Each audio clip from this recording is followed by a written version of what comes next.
Good morning student.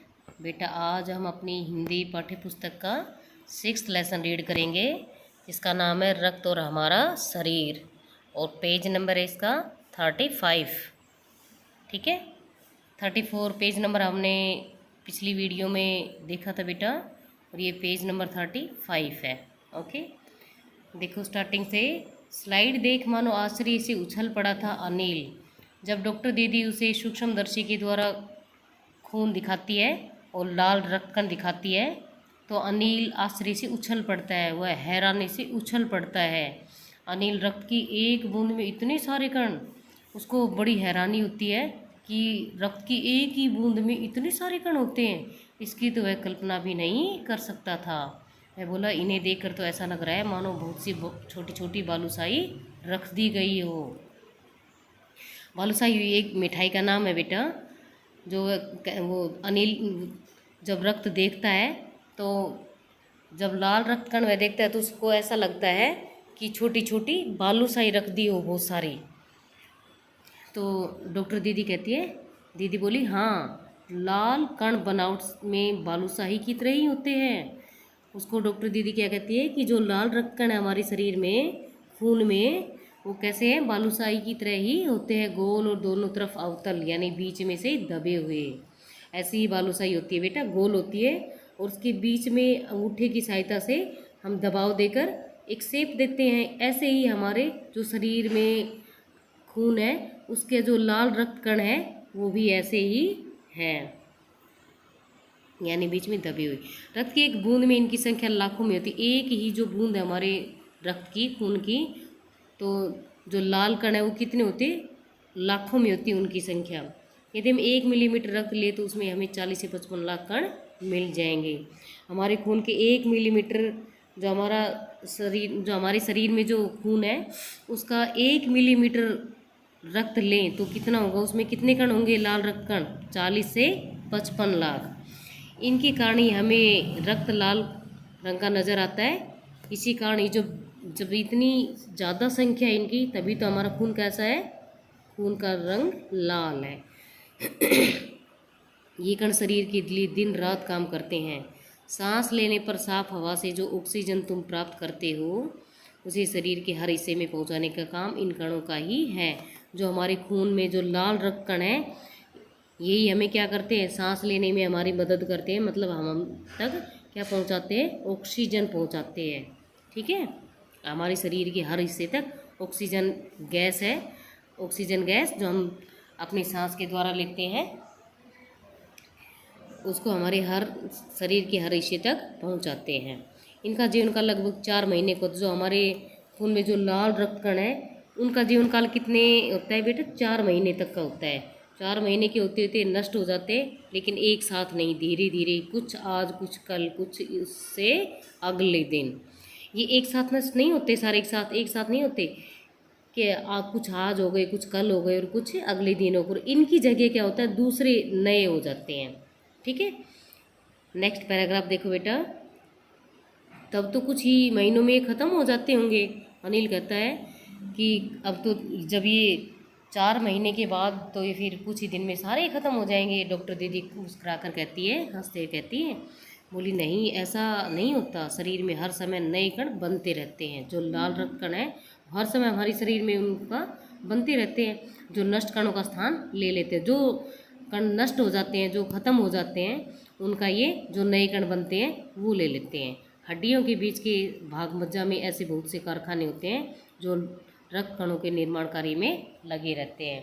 जो हमारी हड्डियाँ हैं उसके बीच में बेटा, अस्थि मज्जा के बीच में खून का, हमारे शरीर में खून का निर्माण होता है। खून कैसे बनता है, तो हमारी हड्डियों के बीच में बनता है, मज्जा में।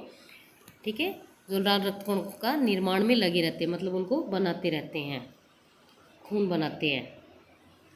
इनके लिए इन कारखानों को प्रोटीन, लोह तत्व और विटामिन रूपी कच्चे माल की ज़रूरत होती है।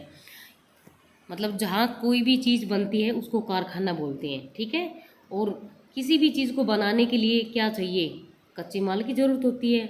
जैसे मिठाई को बनाने के लिए दूध की आवश्यकता होती है। ठीक है, और उस दूध को पका के मिठाई बनाते हैं। ऐसे ही खून बनने का ये जो कह रही है कारखाना, ये कहाँ है, हमारी हड्डियों में ही है। और इसको खून बनाने के लिए हमें क्या चाहिए, प्रोटीन, लोह तत्व, विटामिन रूपी कच्चे माल जो होता है वो चाहिए। ठीक है, प्रोटीन हमें दालों से मिलती है, लोह तत्व मुझे फल और फलों सब्जियों हरी सब्जी और फलों से मिलती है, विटामिन या हमें जो बहुत सारे हम खाद्य पदार्थ खाते रहते हैं बेटा, उन्हीं से ही हमें क्या मिलता है, ये प्रोटीन लोह तत्व मिलते हैं। ठीक है, ये पौष्टिक आहार लेते हो। हरी सब्जी, फल, दूध, अंडा और गोश्त में ये तत्व उपयुक्त मात्रा में होते हैं। गोश्त होता है बेटा मांस, अंडा और मांस में ये तत्व उपयुक्त मात्रा में होते हैं। यदि कोई व्यक्ति उचित आहार ग्रहण नहीं करता तो इन कारखानों को आवश्यकता अनुसार कच्चा माल नहीं मिल पाता है। अगर कोई आदमी मतलब सही ढंग से जो आहार ग्रहण नहीं करता, मतलब लेता नहीं है, खाता नहीं है, तो इन कारखानों को जहाँ हमारा खून बनता है उसके लिए कह रहा है, तो अगर इन कारखानों को मतलब ढंग से कच्चा माल नहीं मिल पाता, हमें जो प्रोटीन लोह तत्व ये नहीं मिल पाते हैं, तो क्या होता है इसका परिणाम, नतीजा मतलब परिणाम, इसका परिणाम क्या होगा कि रक्त कण नहीं बन पाते हैं। जो लाल रक्त कण है उनकी कमी हो जाती है हमारे शरीर में, और वो नहीं बन पाते, उनकी संख्या कम हो जाती है लाल रक्त कणों की, रक्त में इनकी कमी हो जाती है। और लाल कणों की इस कमी को क्या कहते हैं, एनीमिया कहते हैं। लाल रक्त कणों की कमी को ही एनीमिया कहते हैं। और एनीमिया क्या होती है बेटे, एक बीमारी होती है। ठीक है, नेक्स्ट देखो बेटा आगे। तो क्या संतुलित आहार लेने मात्र से हम एनीमिया से बचे रह सकते हैं, अनिल कहता है। तो क्या हम संतुलित आहार मतलब भोजन, आहार होता है बेटा भोजन, भोजन लेने से हम एनीमिया से बचे रह सकते हैं, क्या हम इस बीमारी से बच सकते हैं। दीदी बोली हाँ, ये कहना तो काफ़ी हद तक सही होगा, यूँ तो एनीमिया बहुत से कारणों से हो सकता है। दीदी कह रही कि एनीमिया ज़रूरी नहीं है कि संतुलित आहार न लेने से ही होता है, और भी कारण होते हैं एनीमिया होने के। एनीमिया एक बीमारी है जो, और इस बीमारी के होने के और भी कारण है, ज़रूरी नहीं है कि ये संतुलित आहार से ही होता है कि नहीं लेंगे तभी होगा, और भी कारण है। अब और कारण क्या बताती है देखो, हमारे देश में इसका सबसे बड़ा कारण पौष्टिक आहार की कमी है। जो हमारा देश है भारत, इसमें सबसे ज़्यादा मतलब जो लोग हैं वो पौष्टिक आहार नहीं लेते हैं। इसके अलावा इस रोग का एक और भी बड़ा कारण कौन सा है, पेट में कीड़ों का हो जाना। सबसे बड़ा कारण कौन सा बताया डॉक्टर ने, पेट में कीड़ों का हो जाना। ये कीड़े प्राय दूषित जल मतलब गंदा पानी, दूषित मतलब होता है बेटा गंदा पानी। तो ये कीड़े कैसे हो जाते हैं हमारे पेट में, गंदे पानी और खाद्य पदार्थों द्वारा हमारे शरीर में प्रवेश करते हैं। ये कीड़े कैसे जाते हैं, गंदा जब पानी हम पी लेते हैं, या खाद्य पदार्थ जो हम फल वगैरह बाज़ार से लाते हैं उन पर मक्खियाँ बैठी रहती हैं, हम बिना धोए उसको खा लेते हैं। या फिर और कुछ जो फास्ट फूड आप लोग खाते हो उस पर कुछ मक्खियाँ भिन बनाती रहती है और हम उनको खा लेते हैं, तो ये क्या होती है, गंदे ही होते हैं। तो मच्छर मक्खी जो बैठे रहते हैं उनको खा लेते हैं, तो क्या होते हैं, गंदे पदार्थ होते हैं, उन्हीं के द्वारा हमारे शरीर में क्या चले जाते हैं, कीड़े प्रवेश कर जाते हैं।